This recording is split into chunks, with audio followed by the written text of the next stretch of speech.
एक गांव में मोहन अपनी पत्नी जया के साथ रहा करता था। उनके पास ढेर सारी मुर्गियां थी और वे मुर्गियों के अंडे को बेचकर ही अपना गुजर बसर चलाया करते थे। एक दिन वे दोनों बहुत सारी मुर्गियों के अंडे को इकट्ठा करने के लिए पोल्ट्री फार्म में जाते हैं। दोनों ढेर सारी मुर्गियों के अंडे इकट्ठा करते हैं और फिर मोहन उन सबको बाजार बेचने के लिए चला जाता और फिर इसी तरह से उनका जीवन चलता था। मोहन के पड़ोस में रमेश नाम का एक व्यक्ति रहता था। उसके पास कुछ काम धाम तो था नहीं, लेकिन वह मोहन के मुर्गियों को देखकर उसको बड़ी जलन होती थी। एक दिन उसकी पत्नी जया सारे अंडों को इकट्ठे करके एक टोकरे में भरकर रख देती है और वह कुछ काम से अपने घर की ओर चले जाती है। इसका फायदा उठाकर और पूरा टोकरा भरा हुआ अंडा लेकर वह घर की ओर निकल पड़ता है। इधर रमेश की पत्नी उसको पूछती है, अजी इतने सारे अंडे को आप क्या करेंगे? अरे मैं सोच रहा हूँ इन अंडों से मैं एक दुकान खोल लेता हूँ जिसमें मैं अंडा पराठा बेचा करूँगा। वैसे आपकी बात तो ठीक है, लेकिन अरे लेकिन वेकिन कुछ नहीं, चलो चुपचाप हम लोग अंडे पराठे का एक ठेला खोल लेते हैं। और वह तुरंत ही अगले दिन अंडे पराठे का एक ठेला खोल लेता है। धीरे धीरे लोगों की भीड़ होनी शुरू हो जाती है और उसका अंडा पराठे का ठेला चल पड़ता है। अंडे पराठे ले लो, गरम गरम स्वाददार मज़ेदार लबाबदार अंडे पराठे ले लो। भैया 2 अंडे पराठे मुझे भी कर दीजिए। ठीक है भाई ठीक है, बैठो 5 मिनट में करता हूँ। ऐसा कहकर रमेश का अंडे पराठे का ठेला बहुत ही अच्छे से चलने लगा था। इधर मोहन कुछ काम निपटाकर घर की ओर आता है और अपनी पत्नी जया से पूछता है, क्या तुमने अंडे इकट्ठे कर लिए? हाँ जी, मैंने अंडे यहीं इकट्ठे करके रखे थे, पूरा टोकरा भरा हुआ था।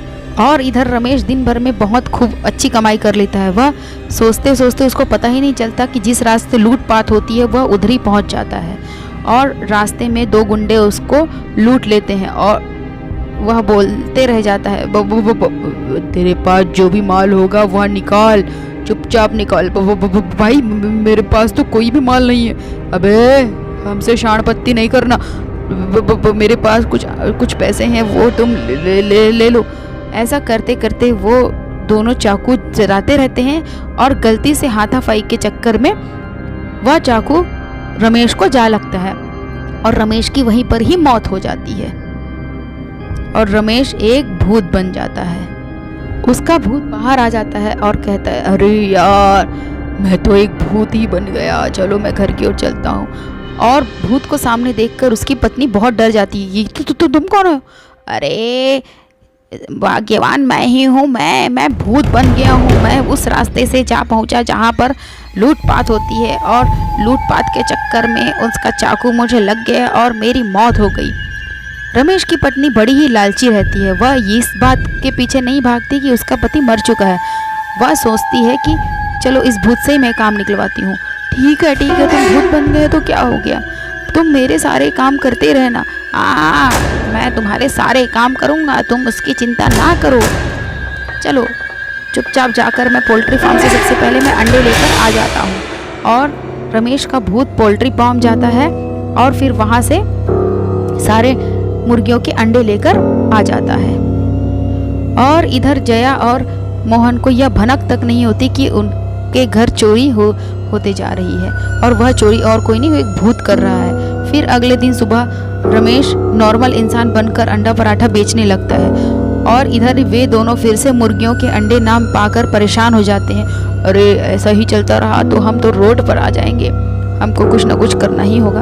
आप सही कह रहे हैं जी, चलिए कुछ तरकीब सोचते हैं। वे लोग सब जगह पूछताछ करते हैं पर उनको यह बात समझ ही नहीं आती कि उनके अंडे आखिर ले जा ही कौन रहा है।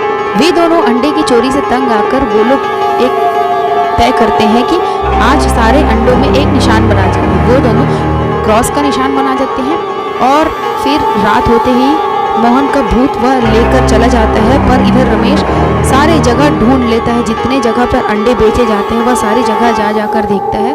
उसको अंडे में वह निशान लगा हुआ अंडा कहीं पर भी दिखाई नहीं देता। अरे यार मैं तो सारा गांव छान मारा, मुझे तो भूख ही लग गई। वह एक पेड़ के नीचे बैठ जाता है और सामने मोहन का भूत अंडा पराठा का ठेला लगाया रहता है। भैया तुम अंडा पराठा लगाते हो? अरे हाँ भाई, मैं अंडे पराठे का ठेला लगाने लग गया हूँ। भाई मुझे भी 2 अंडा पराठा दे दो यार। ठीक है भाई। अरे और जब वह देखता है कि यह अंडे में वही निशान है जो उन दोनों ने मिलकर लगाए थे, वह समझ जाता है कि इस अंडे की चोरी हो न हो यह रमेश ही करता। और जल्दी ही मोहन घर जाता है और सारी बात अपनी पत्नी जया को बताता है। वे दोनों एक प्लान बनाते हैं कि अंडे में फिर से वो निशान लगाएंगे और चुपचाप वे लोग देखेंगे। फिर रात होते ही वो लोग देखने लग जाते हैं और दोनों दंग रह जाते हैं कि कोई भूत है जो उनका अंडा लेकर जा रहा है। फिर से वह निशान मोहन के ठेले में देखते हैं और फिर रमेश पूरे सोच में पड़ जाता है कि आखिर ऐसा हो कैसे रहा है। इधर भूत रहता है, उधर रमेश रहता है, उसको कुछ चीज़ समझ ही नहीं आती। फिर वह रमेश के घर के सामने जाता है तो वह देखता है कि वही भूत रमेश में बदल जाता है। फिर वह जाकर सारी बातें अपनी पत्नी को बताता है। फिर वे दोनों एक बाबा के पास जाते हैं। बाबा जी उनको एक अंडा देते हैं और कहते हैं कि इस अंडे को वे लोग सारे अंडों के साथ मिला दे, फिर आगे वो खुद देख लेंगे।